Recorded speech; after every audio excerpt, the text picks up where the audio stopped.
Hey guys, welcome to my channel NSC Future Success 1111 Only Government Job। ये मेरी vocab series the Hindu की most repeated 2000 words को लेकर है। सीरीज़ के पार्ट 1 में फुल इंट्रो दी गई है। अगर आपने फर्स्ट पार्ट नहीं सुना तो उससे पहले ज़रूर देखें ताकि आप चीज़ों को ईजिली कनेक्ट कर पाएँ, रिलेट कर पाएँ। तो चलिए स्टार्ट करते हैं अपना लेक्चर। आज का फर्स्ट वर्ड है मार। मार का हिंदी मीनिंग है ख़राब करना and meaning in English is to harm और damage something good. I think English का ऐसा वर्ड है जिसका हिंदी और इंग्लिश दोनों में सेंस सेम ही बनती है। ट्रिक है मार, मारना। सेंटेंस होगा मार मार के उसे तुमने सब खराब कर दिया। फॉर एग्जांपल आप पिक में देख सकते हैं एक बड़ी सी बॉल दीवार को मार मार के ख़राब कर रही है, उसे पूरी तरह बिगाड़ रही है। मार, मारना, ख़राब करना, पूरी तरह से बिगाड़ देना, र्यून कर देना, RUIN, र्यून, जो कि इसका सिनोनिम भी है। अगला वर्ड है प्लंज। प्लंज का हिंदी मीनिंग है गोते लगाना। Meaning in English is dive, means sea diving करना या फिर fall suddenly and with force, suddenly ऊंचाई से गिरना फोर्स के साथ। प्लंज की ट्रिक होगी पलंग। बेड का हिंदी में मीनिंग पलंग होता है। हम जैसे कि बेड को हिंदी में पलंग बोलते हैं, तो प्लंज इंग्लिश में, तो इसकी हमने ट्रिक हिंदी में बना ली पलंग। सेंटेंस होगा वो पर्सन वाटर बेड पर डाइविंग कर रहा है, गोते लगा रहा है, डुबकी मार रहा है। हम पिक्चर में देखते हैं, हम ऐसा एज्यूम कर लेते हैं कि ये बड़ा सा वाटर बेड है जिसमें ये पर्सन ऊंचाई से एकदम सडनली गिर कर गोते लगाने जा रहा है, डुबकी लगाने जा रहा है। तो प्लंज, प्लंग, वाटर बेड में गोते लगाना, डुबकी लगाना। तो नेक्स्ट वर्ड है डिफंक्ट। डिफंक्ट का हिंदी मीनिंग है निष्क्रिय and meaning in English is expired, invalid. Trick होगी दी फंक्ट द फंक्शन। सेंटेंस, रीना ने जो फंक्शन ऑर्गेनाइज किया था वो एक्सपायर्ड, निष्क्रिय हो गया। और अनदर सेंटेंस ऐसा बना सकते हैं कि राम ने जो बिज़नेस स्टार्ट किया था वो डिफंक्ट हो गया, उसने फंक्शनिंग करना, उसने परफॉर्मेंस देनी बंद कर दी, सो बिजनेस इज़ क्लोज्ड। जैसा कि पिक्चर में भी दिया गया है, बिजनेस इज़ क्लोज्ड, बिजनेस ने परफॉर्मेंस देनी बंद कर दी, वो अपने टारगेट्स को अचीव नहीं कर पाया, तो बिजनेस क्लोज्ड हो गया, वो पूरी तरह से एक्सपायर्ड हो गया, इनवैलिड हो गया, उसने फंक्शनिंग करनी बंद कर दी।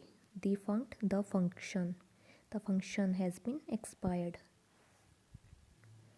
नेक्स्ट वर्ड है बाइलेटरल।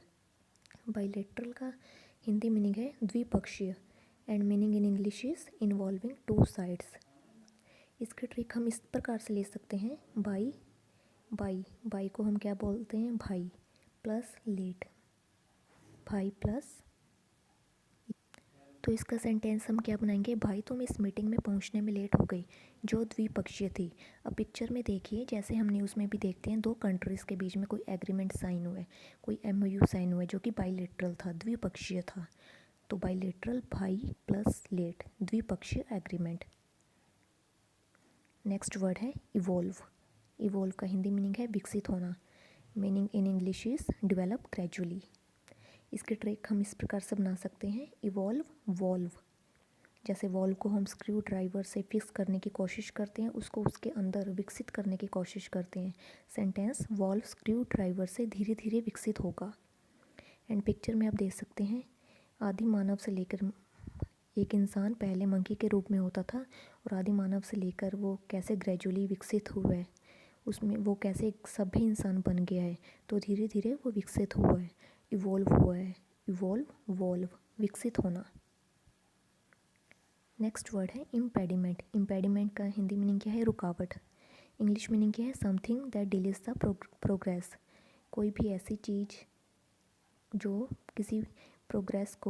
किसी भी चीज़ को आगे प्रोग्रेस करने में रुकावट पैदा कर दे।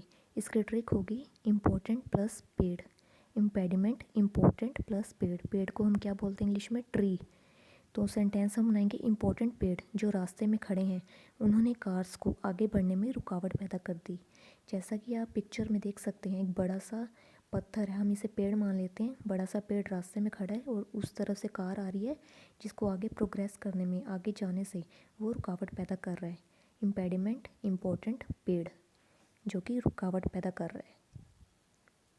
नेक्स्ट वर्ड है इम्प्लॉसिबिलिटी। इम्प्लॉसिबिलिटी का मीनिंग है हिंदी में अविश्वसनीय, जिस पर विश्वास न किया जा सके। इंग्लिश में क्या मीनिंग है? Not reasonable. इसकी ट्रिक होगी impossible plus ability. Implausibility impossible plus ability sentence. ये बात इम्पॉसिबल है, अविश्वसनीय है कि राम के अंदर ये एबिलिटी है। पिक्चर में देखिए, ये कोई पर्सन है जो एक कागज़ को, एक पेपर को फाड़ रहा है। उसमें कुछ टर्म्स एंड कंडीशंस लिखी होंगी जिसको वो अनरीजनेबल लग रही हैं, जो रीजनेबल नहीं है, अविश्वसनीय है, जो जिस पे वो विश्वास नहीं कर पा रहा। ठीक है, तो इम्प्लॉसिबिलिटी इम्पॉसिबल प्लस एबिलिटी, अविश्वसनीय। नेक्स्ट वर्ड है इस्कालेट। इस्कालेट के दो मीनिंग हो सकते हैं, ख़राब करना या फिर तेज़ी से आगे बढ़ना। Meaning in English is to become greater और हायर और वर्सन द सिचुएशन। इसकी हम ट्रिक इस प्रकार बना सकते हैं। ट्रिक ऐसा प्लस लेट, इस्कालेट ऐसा प्लस लेट। तुम ऐसे ही लेट चले तो सिचुएशन और ख़राब हो जाएगी, इसलिए तेज़ी से आगे बढ़ो। आप पिक्चर में देख सकते हैं, ये इंसान धीरे धीरे आगे बढ़ रहा है और किसी टारगेट को अचीव करने में वो धीरे धीरे आगे बढ़ रहा है, जिससे कि सिचुएशन और भी ख़राब हो सकती है, वर्सन हो सकती है। इसलिए उसे तेज़ी से आगे बढ़ना चाहिए। इसका लेट ख़राब करना या फिर तेज़ी से आगे बढ़ना। ऐसा प्लस लेट, इसका late. अनवाइल्डी।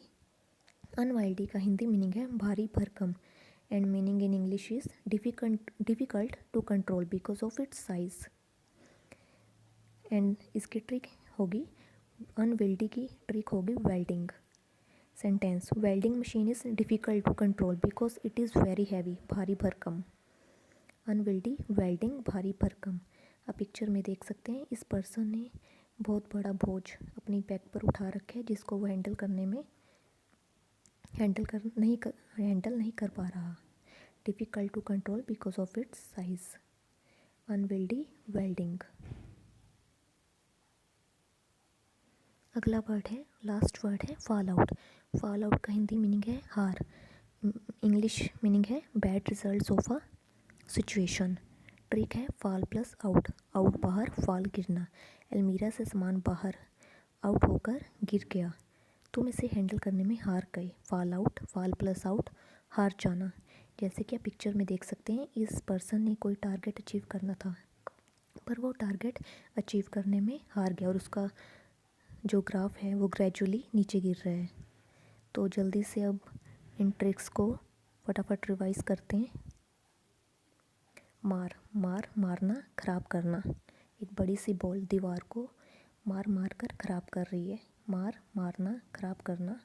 Plunge, plunge, bed, water का बेड जिसमें एक इंसान गोते लगाने, डुबकी लगाने चाह रहा है। प्लंज, प्लंग, बेड, गोते लगाना, डुबकी लगाना। Defunct, the function has been expired और बिकम इनवैलिड, या फिर बिजनेस क्लोज्ड हो गया, निष्क्रिय हो गया है। Defunct the function. बाईलेटरल, भाई प्लस लेट, तुम इस मीटिंग में आने में लेट हो गए, जो द्विपक्षीय थी, टू साइडेड थी। बाईलेटरल, भाई plus late. Evolve, valve, screwdriver से धीरे धीरे विकसित होगा। इवॉल्व, वॉल्व, विकसित होना। इम्पेडिमेंट, इम्पोर्टेंट पेड़ जो रास्ते में खड़े हैं, उन्होंने कार्स को आगे बढ़ने में रुकावट पैदा कर दी। इम्पेडिमेंट, इम्पोर्टेंट प्लस पेड़, इम्पेडिमेंट, रुकावट। इम्प्लॉसिबिलिटी, इम्पॉसिबल प्लस एबिलिटी, अविश्वसनीय, जिस पर विश्वास न किया जा सके। इम्पॉसिबल प्लस एबिलिटी, ऐसी एबिलिटी जिस पर विश्वास ही न किया जा सके, अविश्वसनीय। इसका लेट, ऐसा प्लस लेट, ऐसे तुम लेट चले तो सिचुएशन और ख़राब हो जाएगी, जल्दी से आगे बढ़ो। ख़राब करना, तेज़ी से बढ़ना। ऐसा plus late. Unwieldy, welding machine is difficult to control. Unwielding, welding. Fall out, fall plus out, हार जाना, bad results of a situation. So guys, अगर आपको मेरा ये इनिशिएटिव, मेरा ये लेक्चर पसंद आया हो तो उसे सब्सक्राइब एंड शेयर ज़रूर करें, अपना फीडबैक ज़रूर छोड़ें। Press the bell button so that videos upload होने पर आपको ये नोटिफिकेशंस पहुंच जाएं। सो मिलते हैं सीरीज़ के नेक्स्ट पार्ट में, तब तक take care, God bless all, universe has been very kind to us. Bye bye.